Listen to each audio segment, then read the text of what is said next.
Everyday people. I'm with this guy over here named Blue. He's a special kind of guy. I've been seeing this guy on the train for like 2 years now. I've been out there for 9. Alright, so tell people your name and what you do. My name is Blue.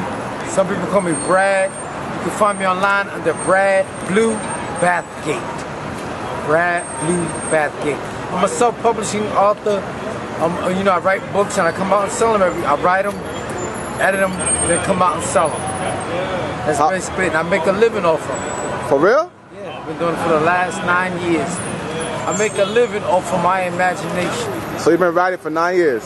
I've been writing for 12. I've been writing for 12. I've been making a living at my books for the last 9 years. Tell us about your books. Well, the books are very socially conscious poems with a dry wit, dry sense of humor to it. A lot of times, if you heard me for the first time, you would probably think I'm a comedian, but I'm not. I just like finding humor in the ironic things of everyday life in the world, but in particular New York City, because I think New York City is a funny place. It has a lot of contradictions about it, and that's what I basically find humorous about living in New York City. You know what? I heard that you was in the Daily News. Is that true? Yeah, I was in the Daily News. Daily News back in about 4 or 5 years ago. The Daily News gave me a whole page. They gave me a whole page. I've been in the Daily News. I've been in the New York Times and the New York Newsday. But the New York Daily News was the biggest article I had. That was the biggest one. Okay. So let me ask you a question. What motivates you to write? I just love to write. I like to give people something to think about, something different. I just like being creative. You know, like if I don't write, then I feel frustrated. So to me, writing is a way of releasing my anger and things that are pent up in me. A lot of times I used to think like, you know, a lot of times people doubt themselves, and then when you doubt yourself, I think the best way to clear all doubts about who you are is to put it on paper and just write it. That way you can read it over and over again. I agree. That's what I do, actually. Yeah. You want to show us some of your books? Oh, this is my first one. My first one was entitled "Corner Stores in the Middle of the Block." And how that came about, I used to work in a barbershop, and I was sitting across the street one day looking out the window, and a friend of mine said, "I'm going to the corner store, I'll be right back." And I noticed the corner store wasn't on the corner. It was in the middle of the block. Right. So we still call it the corner store. Then my other book is entitled "Don't Beat Your Children or They'll Turn Out Like Me."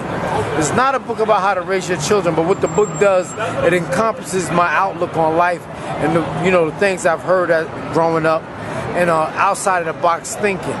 A lot of things I say go against modern opinion, so I think that's in general what offends people, because people feel like, particularly in my culture, we feel like beating your children is the way of getting your children to behave.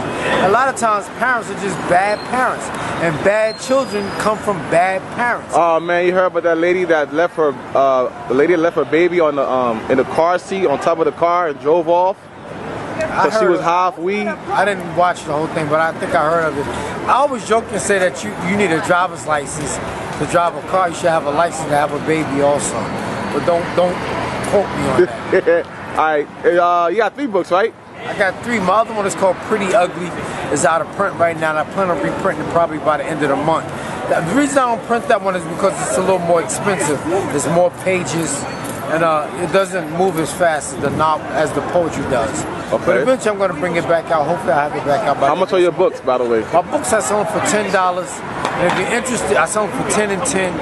And if you're interested in getting a copy, hit me up on my Facebook page. Brad Blue Bathgate. Brad Blue Bathgate. Alright, so do you encounter writer's block, and what do you do to overcome it? There's no such thing as writer's block. Explain that theory. There's no such thing as, people always say I have writer's block. There's no such thing as writer's block.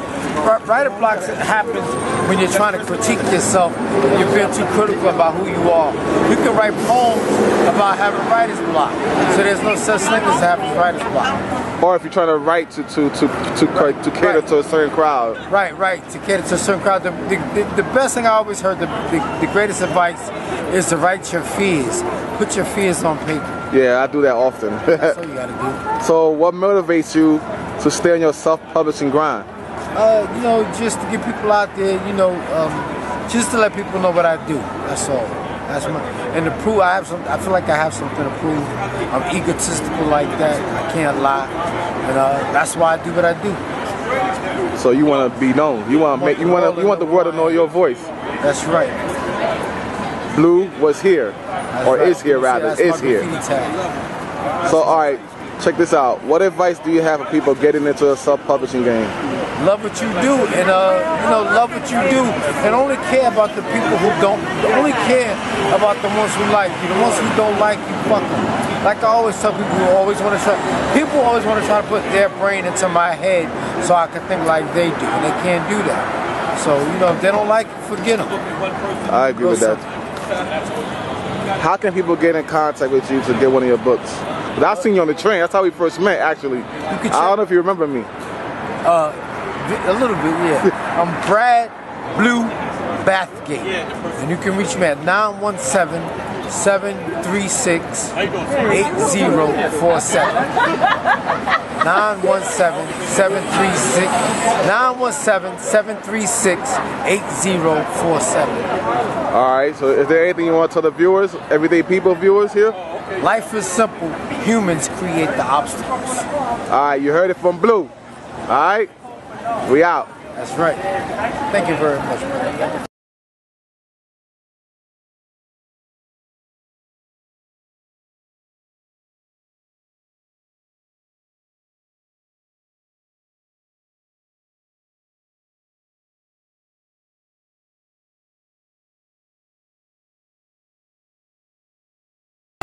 Doing your stuff. I'm on the train in a few minutes.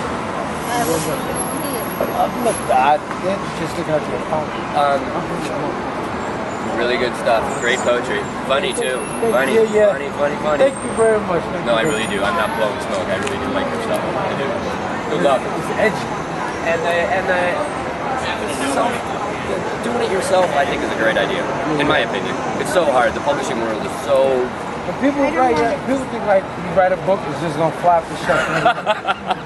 You know, I tell people, I say, you know, a million people that have beautiful voices and they don't have record deals. So come on, man. You know, people wait for television, radio for validation. Yeah. Well, that's the problem too with publishing. Is it's the people that like are famous in something else that go, I know what I'll do. I'll write a book. And then, because they're popular, they can... Right. Then they get it right, like these people, like the housewives. One of Madonna's children's books. They're awful. In my opinion, they're awful. They're horrible. And they fly off the shelves. My girlfriend's a children's book writer, so, you know, I'm biased, but I think they're horrible. If you ever, you know, let's say you're in one of the 2 Barnes & Noble that still exist, pick one up. I mean, they're just terrible.